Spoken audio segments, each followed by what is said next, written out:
Well, hello, Julia. Hello, Casting Calls America, CalCap Studios, Internet. Hello, Sacramento. I am here with Julia Irzyk. Julia, it is a pleasure to have you. Thanks for being here. My pleasure. Thanks for having me. You bet. Julia, I tried memorizing your bio. I cannot. So I'm going to read your bio, and then I have a question for you.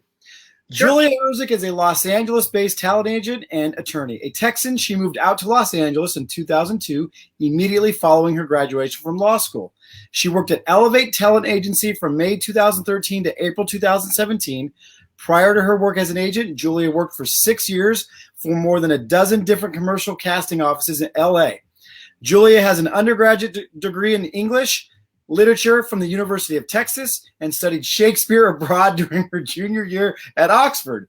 She is a graduate of Georgetown University Law Center and co-authors a best-selling disability law treatise, Disabilities in the Law, 4th edition, published by Thomson Reuters West. Her legal specialties are special education law and employment discrimination. She also does pro bono special education work. My first question, Julia, is when do you sleep? I don't sleep. I can't imagine you do. No, I work about 16 hours a day. That's amazing. Now, on a given day, do you work in all of those fields? No, usually it's just agenting, which is a verb. Okay. Like when they say don't use Photoshop or Google as a verb, like agenting is a verb. Agenting is a verb. Yep. I usually work on my law book in 2 week spurts, usually over Thanksgiving and the 4th of July. Since nothing's really happening in casting during those times, I use the opportunity to get my law. I rewrite it every 6 months, updating it with all the newest cases. This might sound tongue in cheek, but it's not. Since we're not doing much in 2020, did you have a ton of time to rewrite this year?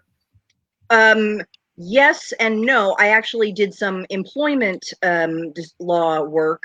I co-authored some articles with my dad for he's the nation's expert in pandemics, and he's a law professor and a med school professor. So if you think I don't sleep, he makes me look like a lazy sack. So we wrote some articles for the Hastings Center, which is a bioethics think tank, about COVID and workers' compensation claims. So I used the time to do some scholarly work. I'm much older than I look. I don't know 26? That I'm 43. 40. Oh, we're the same age almost. But somehow you have 5 children. I do have 5 children, and at some point, any given point, they might be behind us. So we'll have to watch out for that. So, in doing my research for you, another thing I want to talk about is your parents. I mean, you are a go-getter, and you said, jokingly, you're a comedian as well. We'll get to that. That your dad makes you look like you sit around doing nothing, but your parents are go-getters, and you're a go-getter. Was it their upbringing and work ethic that kind of made you who you are? Would that be fair to say? Absolutely. I went to law school because they told me I was going to, as opposed to me deciding that one day. My mom is a law professor. She's the former dean of the law school where they teach. And my dad teaches at the law school and the med school and the School of Public Health and the School of Nursing. And he writes about a dozen books annually, as well as hundreds of articles. He truly does not sleep. And there's no one in my family that I would describe as lazy. That's good. Yeah, we joke that you have to have a master's or better in my family. My older sister has a master's, and my younger sister has 2 masters and is in rabbinical school right now. So, how many masters do you have? Did you say? I only have 1 doctorate. Only 1? I know. Julia, come on. What are we doing here? I know. I actually have strongly considered going back and getting a master's in history. Yeah, I'm a little disappointed right now. I feel like you should do that because I thought I'm a doctor, and my sisters are just masters. Okay, that's okay. Dr. Irzyk. There's one really, really pressing question that we have to get very serious about. You were born in Texas. No, I was not. You were raised in Texas. I was raised in Texas. I lived in Texas from the 3rd grade until I graduated college. Okay. How on earth are you a Packers fan? My husband's from Green Bay. Okay, but your husband came into your life not when you were 3rd grade and not when you were. So how did that happen? I grew up in Houston, and we had the Oilers, but then they left, and so I had no team. Okay. And then so I had no team at all. And I went to to undergrad at University of Texas, so I'm a huge Longhorns fan. And Right. my husband is from Green Bay and a huge Packers fan. So the deal we made when we got married was, I'll cheer for your Packers if you cheer for my Longhorns. And since we've been married, we've gotten a Super Bowl ring and a national championship. So we're doing all right. Your words hurt me right now. I'm a Niners fan, so those hurt because we've been to two Super Bowls. I don't know what to tell you, man. Well, You just need Aaron Rodgers, is all I'm saying. Our we wedding should've. cake was a football field with one end zone Green Bay Packers and one end zone Texas Longhorns, and our cat in the middle wearing a referee shirt. That isn't. What is your cat's name? Disney. Oh, good name for a cat. Yeah. Okay, so Julia, you're interesting in that you are heavily lawyer, law, study, but you're also a talent agent. I am. My degree is in pastoral ministries and theology. I'm a film director. So nowhere on earth do those two. So how did those two things? Let's talk about that. How did those two things for you find their way to each other? I was living in DC, going to Georgetown Law, and I did not want to be a lawyer. I felt like it was, I was burned out, which is understandable after 3 years of law school. Yeah. And I wanted to be a stand-up comic. Okay. So the day I graduated law school, I moved to LA and worked as a stand-up comic and a comedian, which is how I met my husband. He's also a comedian. Okay. And I also have lupus, which I'm very open about with my everyone in my universe. My clients all know. And I could not physically do stand-up anymore. Okay. I couldn't be on set as an actor anymore. I was the Crystal Geyser girl from the commercials. Oh yeah. She says snarky things. Brenda from Crystal Geyser. She says snarky things to the guy checking out. I was their spokesperson for 2 years, and the second year I was on set for 12 hours and I was bedridden for a week afterwards. And I went, yeah, it's time to hang it up. And my husband's agent happened to be looking for someone to redo their contracts. And I had been working part-time in casting, because I had friends in casting and they would have me come in for a week or 2 weeks or whatever. And so his agent said, hey, we know you're a lawyer. Would you be interested in coming in and working on our contracts for a couple weeks? And I went, sure. And within 6 months, I was an agent there, and that's been the trajectory. So it sort of was an accident, but it was good timing. I'm really sad to hear about. I mean, I'm sure you don't want me to hear me say I'm sad to hear about lupus. I know you deal with it very well. I am sad to hear about your lupus. It sucks. It does. But if it defines you, then that's really the hard part. I am living with lupus, but it's not. And yes, I'm well aware of it every day of my life, but it doesn't keep me from having a fulfilling, happy life. So I'm not sad about it. I'm frustrated because, I'm sitting currently on a heating pad because my back hurts all the time. But it's, but I still kick a lot of ass. Yes, you do. Yes, you do. Now, we talked in the pre-interview a little bit about, and I hope this isn't, I don't think you'll mind, but 2020 obviously has been rough for a lot of people, and you have not left the house but 3 times because of your condition. And we talked and asked, and you can say it again if you want, has that been difficult for you, or were you kind of prepared for that? Well, I haven't left the house since March 16th, not one time since March 16th. And before that, I'd only left the house 3 times in 2020 because I had 3 surgeries this year. I'm fine, people. Like, seriously, I'm fine. It seems a lot worse than it is. I'm a real tough cookie. I broke both my ankles just in my office standing there.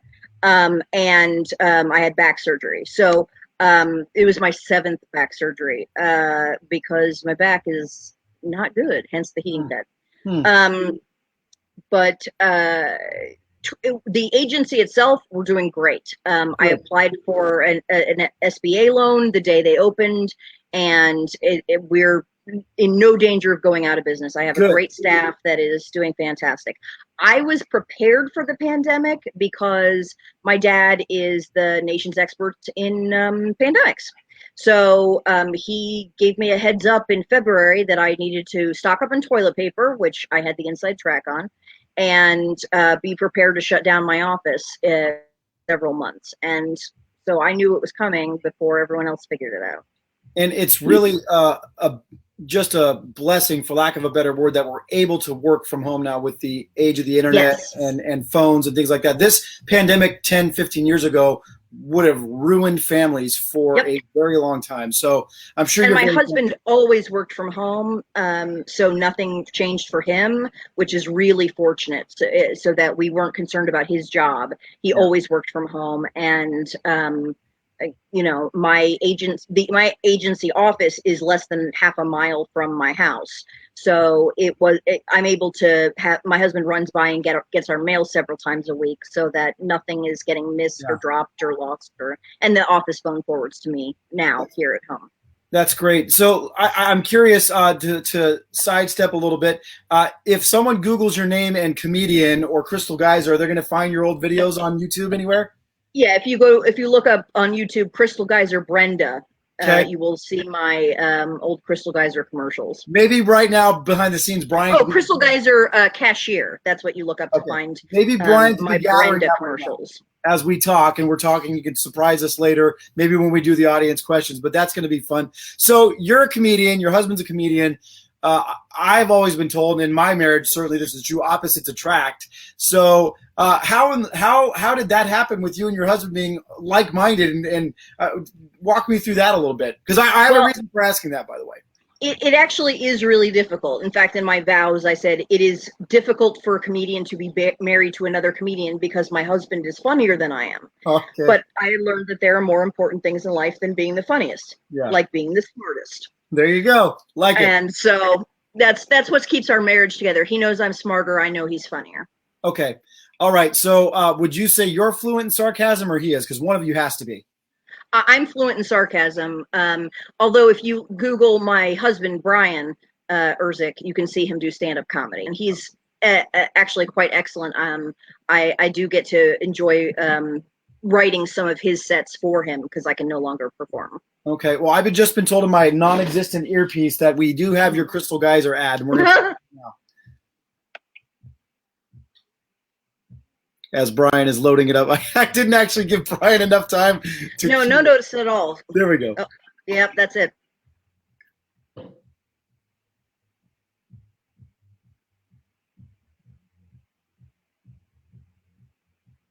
I'm not sure if others are hearing this. I'm not hearing it.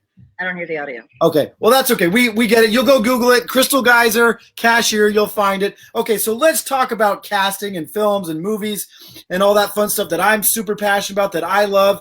I want to ask you, in the last, I don't know, let's say since online auditions, so this is way pre-COVID, since online auditions have become a thing, how has the landscape of casting a film or TV show or commercial changed, in your opinion? I actually think it's really beneficial for the actor, because that way you can do your best audition, because you get to decide what you send in. And also for casting, because they can see more people. When you do in-person auditions, they have to let the actor finish the whole scene, even if they know in the first 5 seconds that they're not interested. This way they can have 3 times the number of actors, and if they know right away, they can move on to the next one. I think that really benefits casting and the actors, because they're not driving across town and, you know, the whole thing that goes into each audition. Right. So you might agree or disagree with this, but I have found, for me, that when I'm casting a film or a commercial or a project, I remember the very first people that come through the door more than I do the last people. So whenever I've gone on auditions, I have chosen the very first time on the very first day because this is Casting Calls America and the CalCap Studios office here in Rancho Cordova, what advice do you have for actors and actresses that are trying to make this a career when it comes to their auditions and their casting? Make choices, make strong choices. You also want to always book the room, even if the job isn't right for you. So if you get an audition and you don't think it's a role that you really are a good fit for, instead of not doing it or, you know, not giving it your full attention, think of it as an opportunity to get your face in front of the casting director and make a strong choice, because then they're likely to give you another audition sometime in the future. Yeah, and I found for me that I will remember, even if a person came in and auditioned for something and they weren't right for that, I will remember them for the next project, that they auditioned well, they had a positive attitude, and I'd like to work with them. And so I, as a director, and sometimes casting director, will remember that. Here in Sacramento, you're an LA girl, so you're let's just be frank, the level of talent you're dealing with down there is probably different than here. However, I still think, and we talked about this last week on the show, for me, and I'd like to hear your thoughts about this, a positive attitude when you're at the casting call, whether it's a cattle call or there's just two of you, goes far greater and further than your talent. What would you say about that? I would say that's absolutely true. And you also never know who's listening. Some of the casting director offices I worked at, I would work the camera in the room and the casting director would be in the lobby. And they're watching and they're listening and they know who they want to bring in again. And they know who they want to encourage the client to select. A lot of times you'll have a client who isn't quite sure what they're looking for and they're down to 2 or 3 choices. And the casting director's input makes a big difference. So it's always important to be on your best behavior. No one likes an actor who badmouths other casting offices or other actors or whomever. You should always come in with a positive attitude, as though Steven Spielberg is listening. Sure. Yeah, and even on the smaller films that are shot up here in Sacramento, I have a film in theaters right now. I have a film coming out this Christmas. Smaller budgets, obviously, but still at the same time, the level of professionalism expected on actual sets, not your buddy's set where he bought a camera at Best Buy and you're shooting something for the weekend, but an actual set from the PAs all the way up to the producers, the level of professionalism expected is something that is its own thing as well. So I'm always happy to work with people who haven't worked a lot, as long as their attitude is in the right place.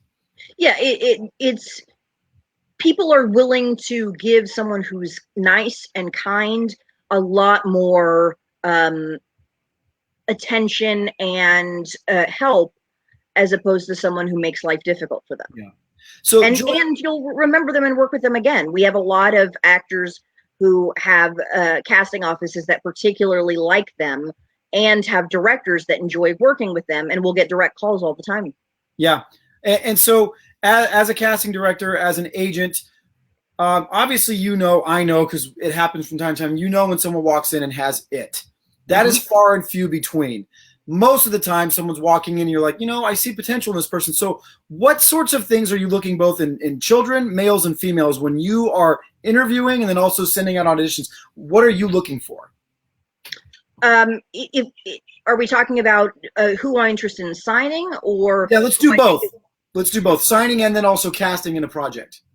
When you go to an agent meeting or an audition and you have your stuff together, we are looking for people who understand that this is a business and treat it like a business. Take it seriously, have their materials ready.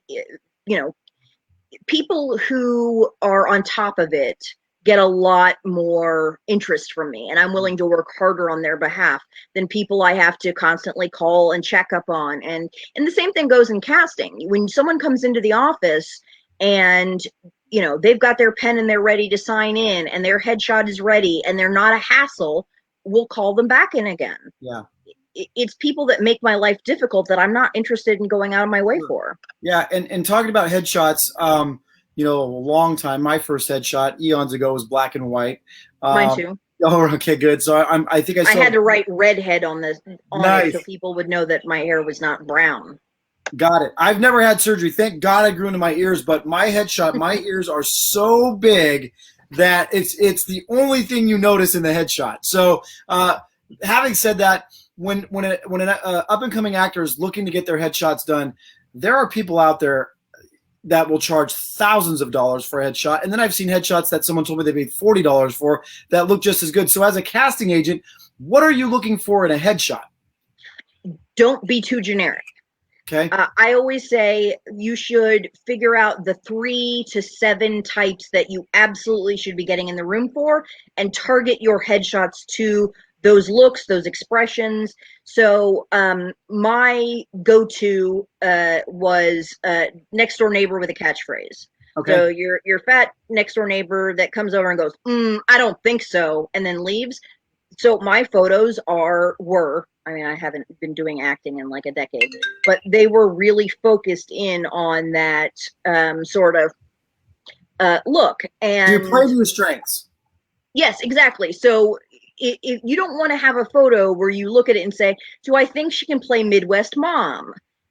You want a photo where it's like, oh, it's Midwest mom. If you play cop, you should have a cop shot. And I'm not saying like costumes. I mean like easily identifiable. Sure. This is the mom of a 4-year-old who spends all day picking up poop. Like that's, you want to be able to see those character types and not. So like when actors come in to meet with me, I think about what would I call them in for, and then I make sure that their headshots match that. It may mean picking up an extra shot or two, but you should really have focused, branded shots. I think that's such great advice because in the projects I've worked on with the actors I've worked with, there's a huge fear of missing out, a huge fear of, oh my God, I'm good for everything. It's the Nicolas Cage thing on Saturday Night Live. Like Andy Samberg, how am I not in that? He's pretending to be Nicolas Cage. You can't be in every role. You can't. Right. I say that to people all the time. You're not Meryl Streep. If Meryl Streep wants to play a 10-year-old child, I'd be like, yeah, that's fine. But you can't be all things to all people unless you're Meryl Streep. Actors know their when you're starting out, you have to know your niche markets, and until you build credits, you have to target to that. Okay. Once you've built your credits, you can stretch, but in the initial stages of your career, look for your 3 to 7 roles that you should absolutely be getting in the room for. Like they don't have to think about it. You're absolutely that thing. So here's a great question then. How do you, as a young up and coming actor, find your niche? What if you're like, hey, I think I can play? Who tells you that? Who gives you that advice? There are branding classes, but if you're not sure, you've got Facebook, you've got Instagram, take a poll. Say what types of roles do you see me going in for, and then evaluate what what strangers, not your friends. Your friends are going to be like, oh, supermodel. Right. Go for what strangers say. This is how I see you at it's like the blink response. Right. Love it. And so with that said, would you also say that not every actor can play every kind of role in terms of the delivery, whether it's comedic or whether it's, heavy drama? You might not have the chops to do everything, and you have to accept that as well.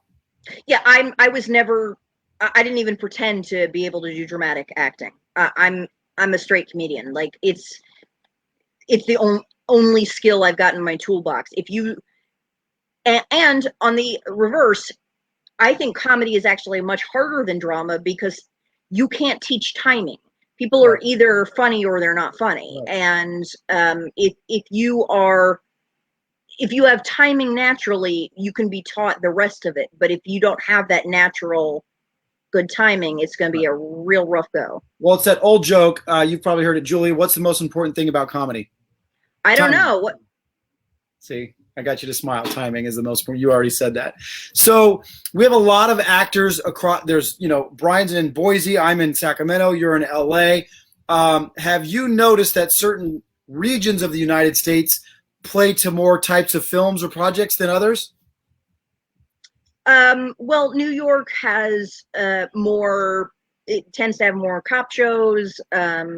LA market tends to have more of everything else. But I don't know that certain regions are making certain shows. Okay. Because things that cast here shoot everywhere.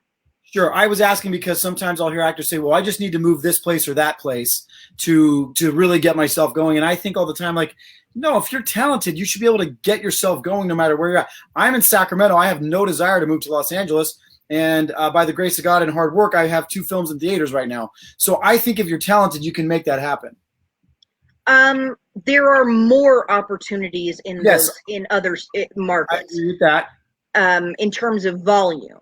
Yes. But if you are willing to go to LA to shoot, then there's no reason you can't live in another market. However, commercially, to be a commercial actor, you need to be in LA or New York. Sure. Because you'll have same-day auditions and short turnaround. But for theatrical actors, no, you can be wherever you are. Okay, and here's something as long as you're willing to travel for once you book a job. Right, and that's just the way things are now. So here's something I don't believe in, and I'd love to get your feedback on this as both a woman and a casting agent and a casting director. Is I don't subscribe to once an actor gets a certain age, and this is specifically harder for women than it is men, that you're not usable anymore. When I cast a film, I'm glad you agree. I don't care what race you are, how old you are. Well, you know, if the role says between 50 and 60, you can't be 10 or 80. But for me as a director, I'm looking for talent. And a lot of people, a lot of times will say, well, I'm too old and I've missed. I don't believe in that. No. There's no age by which you have to make it or give up. That's ridiculous. There are roles for everyone. I wish there were more roles for everyone. I think that we underrepresent people with disabilities on screen. Yeah. I think we underrepresent people of color on screen. Mm-hmm. But as far as there being no roles, I will submit someone who looks different than what the role may say. If I think it's a part they can do, but I'm not submitting. You know, if you want someone to play Malcolm X, you're not going to submit me. Right, of course. So there's a little bit of it's true. It's not true that once you reach a certain age, you're done. Right, I agree with that, and I agree with everything you just said. By the way, there needs to be more representation in film across the board, which leads me to another question I had written down from my studying. I've gone off my notes now, but I'm back to my notes. Was your struggle with lupus one of the reasons you wanted to become such an advocate for your disability work? Actually, no. My mother is the nation's expert in ADA law, and so she was working on those issues before I was a person with a disability. It just happened that way. I see. So I was working as her research assistant while I was in law school on disability issues, and she was the dean of her law school at that time, and they asked her to write a new edition of her law book, and she said, I don't have time, I need to take on a co-author. And that's how I ended up working in that field, and that was 20 years ago. So I've had lupus a long time, but my work in disability law actually predated my being a person with a disability. So maybe you might not know the answer to this. What ignited your mother's passion then? I don't know. You should ask her sometime and come back and tell us. Okay. Yes. So let's walk through something that I get asked over and over and over again, and it comes from children actors to teens to adults. What should I do if I'm interested in acting? What's the first thing someone do? I always tell them the first thing you do is you do not pay a talent agent. You don't go to Barbizon and you don't pay Barbizon thousands of dollars to become discovered. So, Julia, tell us, what are some of the first steps you should do if you're interested in this? If you're an actor, you act. Make your own content. Do your own YouTube channel. Take improv classes. Every city's got them, and they're the most useful tool in an actor's toolbox because they teach you about listening, reacting emotionally, and being in the moment. Yeah. I would say those are there are books out there. Some of them are okay. Some of them aren't all that helpful. join Facebook groups for actors. I mean, there are a lot of free things you can do to get going, and the first step is being active in looking. Don't say I want to be an actor, nothing's happening for me. Yeah. You need to be proactive. There are lots of great free YouTube videos and resources. Yeah. People who are interested. I mean, you're watching a thing now because you obviously are interested. Do more of that. Right. And I would say this before we get to our video questions. I'm only speaking from my own experience, obviously, and I'm not trying to be controversial here, but when I'm auditioning actors and they say things like, well, I studied under this or I went to this school, I don't care who you studied with. I don't care what school you went to. I don't care what method you learned. I want you to, in that moment in front of me, portray the character that you've come into. So how do you feel about all of these acting schools and classes and genres and things like that that people go through? I'm of the belief that if you're talented, it's going to show through regardless. No?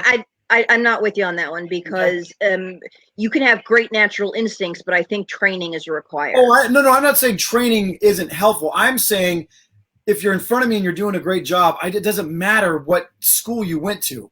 You know, like sure, that's true once you're in the room. But for me as an agent, I am looking for someone who's like, I'm not interested in meeting with people who have not taken improv classes. Interesting. It's the first thing I look at on your resume. For your whole agency, whether they're going for dramatic roles or comedic roles. Yep. Now, talk about that. Why is that? Because it is the best comprehensive. Improv is about building a scene together, and a lot of acting, unless you want to do stand-up comedy, which is a solo business, you have to be willing to act with others and share focus. Yeah. And I think that's the best training for that, is not just listening to waiting to speak, which is the problem I see in a lot of actors, which is they have the script and they don't care what the other person is saying. It's all about their own lines. Yeah. And I feel like improv classes is where they train you to listen, because it's yes and to do the, yes, I am building on what you're saying, not necessarily agreeing to your thing. Sure. Yes, I am listening to what you're saying and I am adding to it. But you can't get to yes unless you listen. If you're just waiting to talk, then you're missing it. If the only thing people remember from this entire interview was the last 90 seconds of you saying that, I think that is so powerful. I'll tell you this, and again, I say this often, and I'm really honestly not trying to disparage the Sacramento talent pool because we are very talented here. Absolutely. I did notice a big difference in the Doug Hutchinson's, Robert Lasardo's, Sally Kirkland, who's nominated for an Oscar, their ability to act without saying anything, and the Sacramento and Bay Area productions I was a part of. And one of the best things Doug Hutchinson said, is so much of acting is listening and reacting. And when you're not at that level, all you're doing, and you can see it on camera because your eyes are thinking, is you're just waiting for your line. Mm-hmm. Oh, there's that keyword. Okay, the last word is about, and I know when I hear the word about, I have my next line, and you can tell when an actor's just waiting. So, and that's true. Improv does not mean comedy. All right, so that's a dead horse. We beat it now. I'd like to go to our two video. And I'm happy to beat that horse because I think it's the most valuable training any actor can have. Is improv. It improves your comedy. It improves your drama. It just improves you. It actually improves you as a human because you're listening to your other human, which is gets lost a lot. I'm smiling because I'm thinking of all of the Michael Scott improv scenes from The Office. Exactly. So cringe. Please don't pull out finger guns at me. I'm not interested. Oh, I've got a bug in my. Oh. Okay. Now that's a perfect time to go to our video questions. Go ahead, yes. Brian. Hi, my name is Esmeralda Alvarez. I'm an actor on Sacramento Casting, and my question for you is, what makes an actor stand out? She is a peach, by the way. I love Esmeralda. She's so awesome. Thank you, Esmeralda. Solid question. I am looking for actors who are sponges. If you come into my office and you have an answer for everything and you don't need any more training and you don't need any advice, I am not interested. Actors who are hungry, not in a physical sense, hungry for opportunities, hungry for knowledge, hungry for information. I want the actors to come in and be excited about the industry and not sad or frustrated or jaded. You can feel all those things at home, but when you're in the room, I want to see your joy. I want to see the love of acting. Actors who look at it as a way to get famous, I have very little interest in. That's great. And I would also say, I'm also looking for those same things. And if the word to get famous or to become rich comes out of someone's mouth during an audition or an interview, I've already mentally moved on. I don't care who they are. I'm also wanting someone who's a sponge, who is willing to listen and also teach. Because when I'm off talking to the first AD, it is so great when one of my actors is telling another actor, hey, I thought maybe we should try it this way or that way. You can also teach at the same time you're learning, and I love that as well. Yeah, absolutely. If I were interested in making money, I would go and be a lawyer. Like I went to a top law school. I could work at a firm and make a gajillion dollars, but I wouldn't feel creatively fulfilled. What makes me happy is when an actor calls me after a day on set and said, it was amazing. Yeah. Nothing makes me happier. My favorite part of my job is calling an actor and telling them they booked a role. It brings me joy to know that I'm part of their journey. If you're doing it just for fame and money, you might want to pick a different, stick to doing like TikToks. Yes, exactly. That's for the foreseeable future anyway. It'll be something else after that. Right, exactly. All right, Brian, we have a second question. Go ahead, my friend. Hello, my name is Summer Braley, and I am an actor with Casting Calls Sacramento. My question is, I was a theater actor before COVID, and the last few months I've been working on an independent film, and I don't have an agent. So how do I go about acquiring an agent? Do I get a local agent or an LA agent? Thanks so much.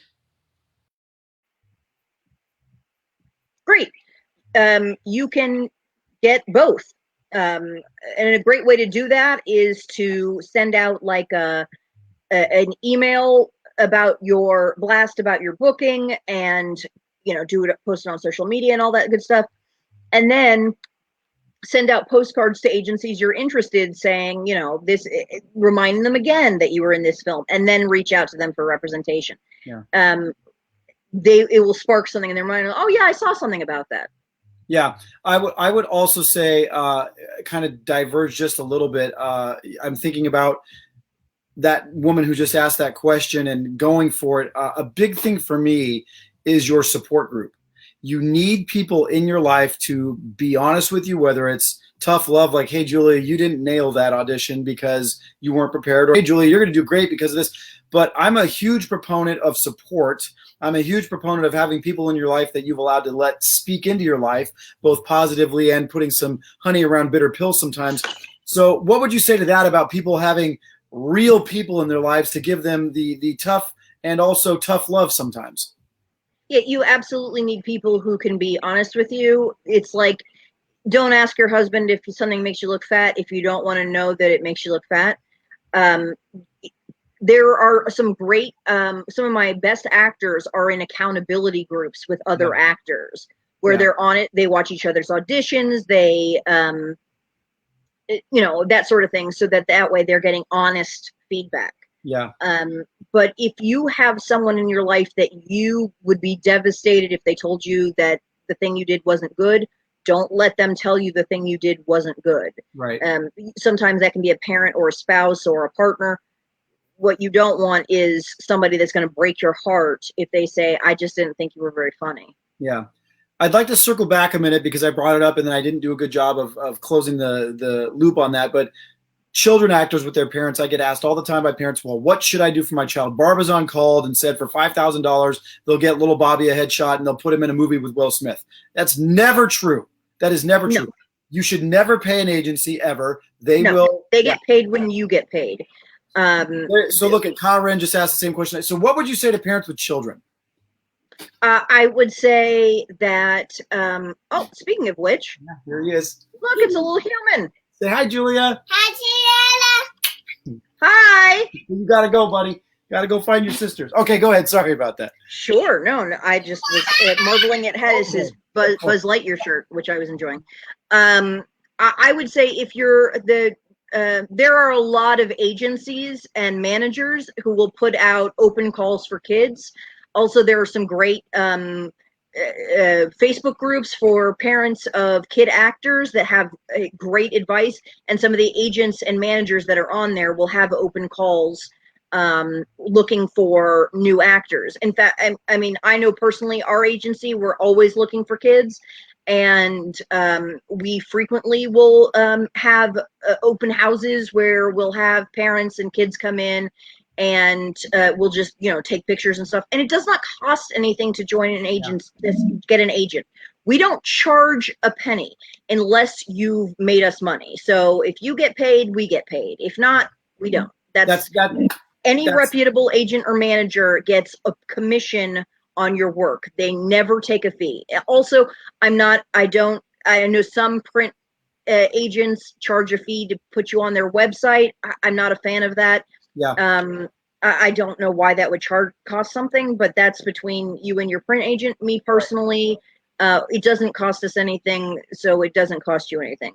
We get paid when you get paid. On the flip side of that, it is your responsibility to pay to have your headshots done. It is your responsibility to pay to put up your profiles on the websites, such as, you know, Actors Access and LA Casting, or whatever it's called, casting networks in I believe in Sacramento. Casting Calls America. There you go. So it costs you something to upload your photos and your resume and so on to be on those sites and have access to the breakdowns on there, but we don't get paid on that.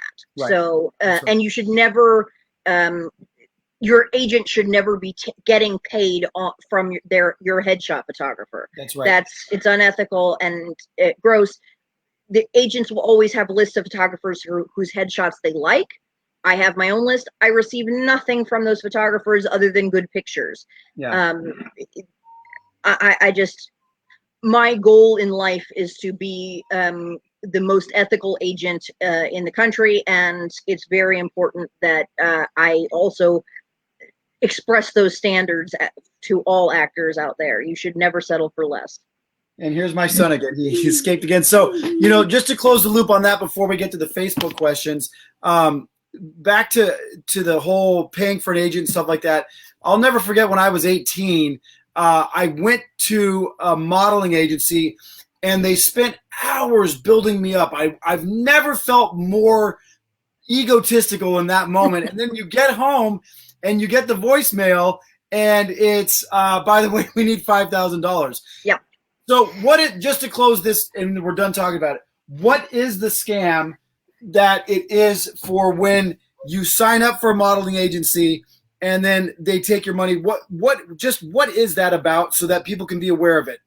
It's pay to play, and you should not ever be involved in it. No reputable agent or manager charges a fee. Right.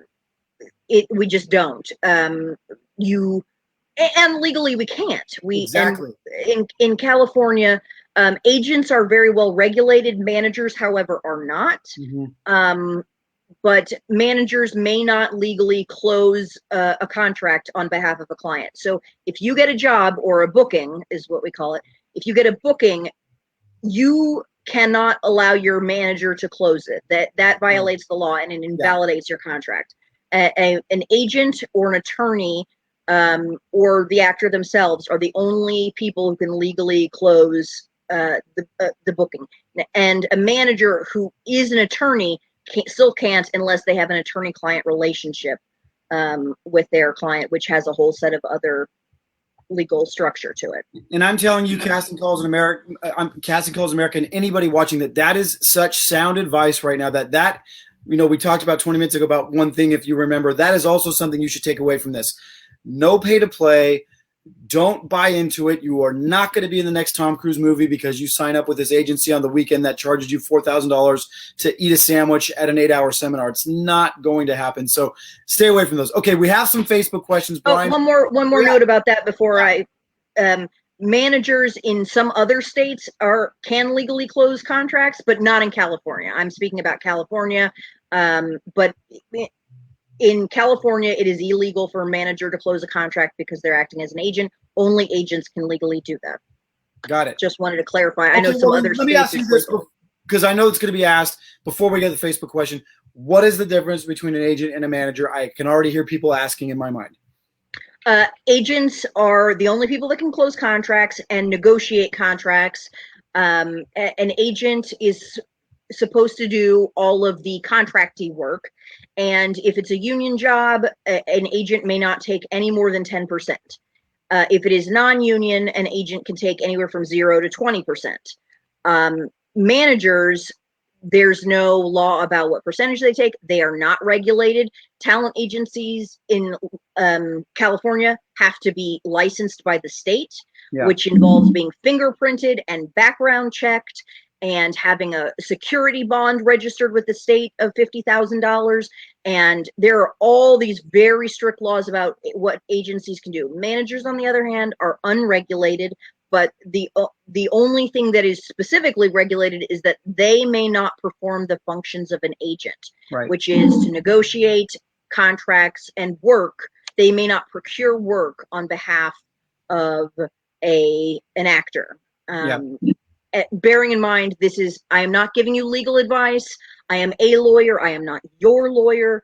I am just explaining what the law is without giving legal advice. And I think for me, the best way I've heard it, because I am an actor and a former actor at the same time, I understand it as a manager is supposed to help get your career going. An agent is supposed to maintain that. So a manager shapes your package. They may be the ones that pick out your headshots to help you with the brand, all that branding stuff we talked about.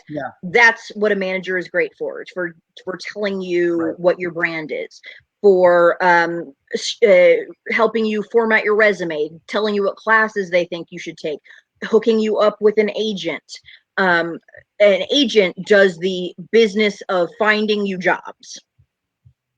There you go. There it is. All right, Brian, we've got Facebook questions, my friend.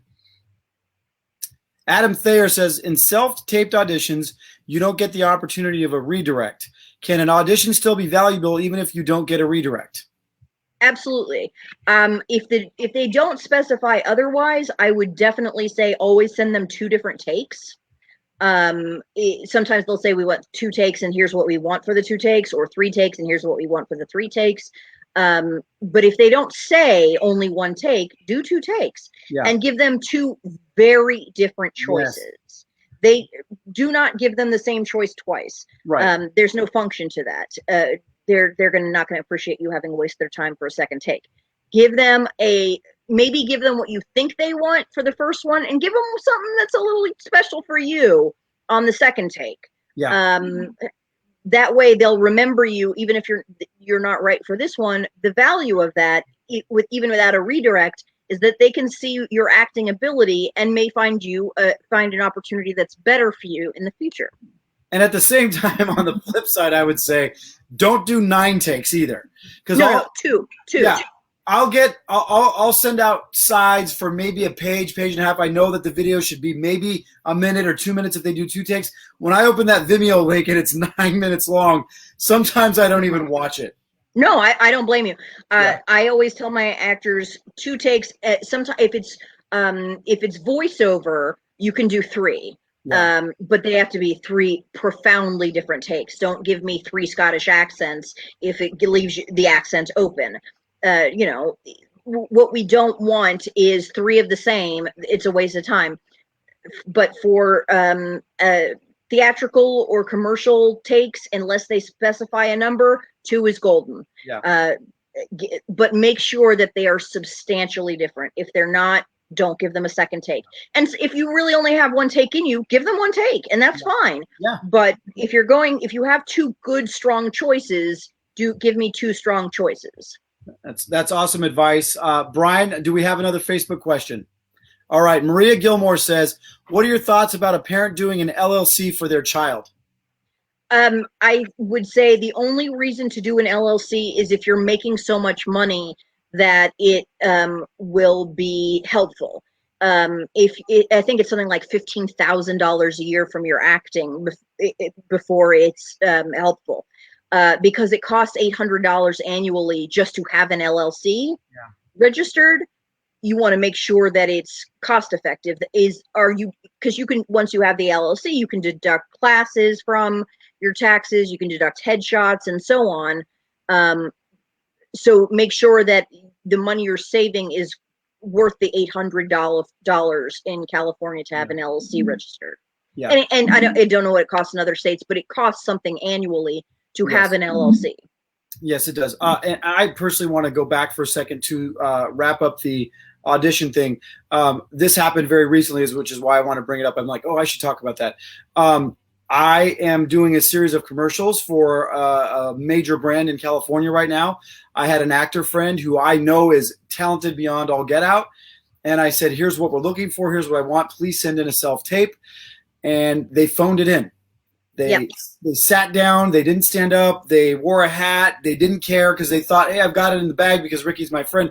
I'm not the only person watching it. Right. So you can't phone it in at any given point because there are going to be sets and sets and sets of eyeballs watching this thing. So don't take it for granted that your buddy's the director or the casting director or the agent, because it goes beyond that. It absolutely does. And how eager let's say you did overrule everybody and gave your buddy the job. Who's going to want to work with him on the next project? Good question. And usually that answer is no one. Yeah. Yeah. So, okay, we're wrapping up. We've got a few more minutes here. You're fascinating in that you balance both the world of agent, the world of advocate. So I want to give you a minute to just talk to, and even if it's young women in the world right now who are stars in their eyes and they're like, I know I can do this, Julia. I want you to talk to them. Even just, it doesn't have to be women, it can be men too. But because I'm a huge proponent of following your dreams. We didn't even talk about that. I have my own book about that. What would you say to people who want to follow their dreams or pursue their dreams? You're someone with lupus. You are someone that is persevering beyond what you should be persevering. So please talk for a minute about pursuing your dreams. If you want to do something, you should just do it. There's no reason that something external should hold you back. I did stop acting, but it didn't stop my creative outlets. I still write and paint and help my husband write his stand-up. Physical limitations are only limitations as far as you let them be. Yeah. And if you want to do something, do it. We all walk around with film studios in our pockets. Yes, if you want to create content, create content. Yeah, that's right. And I would say that across any vocation, if you want to do anything, do it. Get a camera if you want to be an actor and film yourself. If you want to be a lawyer, start reading books about that. Look at schools. Don't limit yourself because of whatever's going on in your life. If you're truly passionate about something, I found there's nothing that will stop you from going forward. I also want to talk for a minute about the importance of professionalism as an investment into your career. Yes. Sometimes this is an expensive hobby for people, and that's the reality. They are never going to, but yes, but I want to be clear that if you decide you want to be an actor, you need to make that your career. You can do other things as a job, but if acting is your career, you need to invest in your career and treat it like a career and not a hobby. The actors that go the furthest with me are the ones that have made this their number one priority. And I'm not saying over your health or your family. What I'm saying is turning down an audition because you can't get somebody to cover your shift at the restaurant. Right. That is telling me that this isn't your top priority, or you go out of town last minute and don't tell your representation. Yeah. It tells me everything I need to know about how seriously you take your job. Yeah. If this is your career, you make it your career and you focus on it like a laser beam. Yep. And I'll say this, and not to pat myself on the back or anything like that, but obviously there's Star Wars toys behind me. I'm a huge Star Wars. Your cat's name is Disney. We should have talked about Star Wars more. But in 2011, there was a schism for me. I could have went down the road of making, like you said, making a gajillion dollars doing something else that I was good at, or continuing my path down. So I decided in 2011, there was nothing that was going to stop me from going down this road of wanting to become a director and an actor. And so my wife and I have been married 20 years. 19 of those years have been very difficult financially, but I, in 2011, sold all of my Star Wars toys, and people are laughing. Haha. It is funny, but I had to sell those toys to further down the road of paying my rent and bills and taking care of my family, so I could continue to do this and not have to get a job waiting tables where I would miss out on auditions and things like that. It was very serious to me.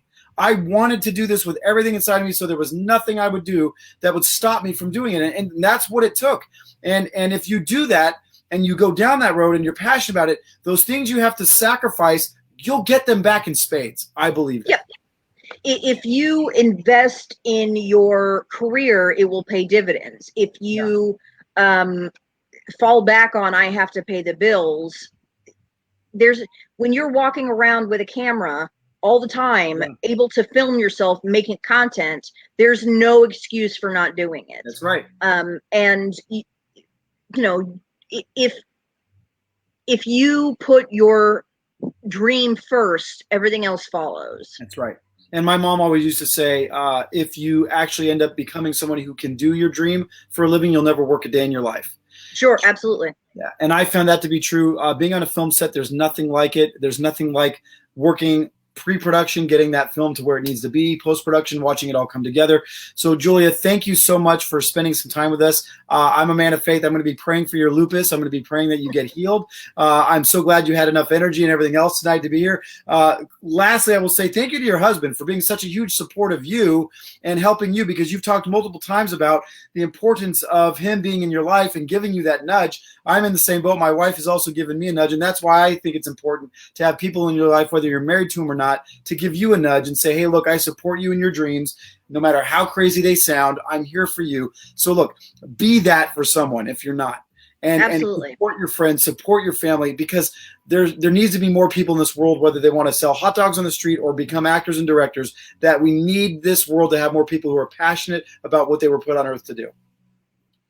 Yes, right. be a great support to someone, and you'll get great support from them. That's right. And look, I'm Nostradamus. I said my kids were going to come in. They did. We handled it. Julia, thank you so much. Brian, thank you behind the scenes. Bex, thank you behind the scenes. We will see you guys next week right here on And Action Casting Calls America.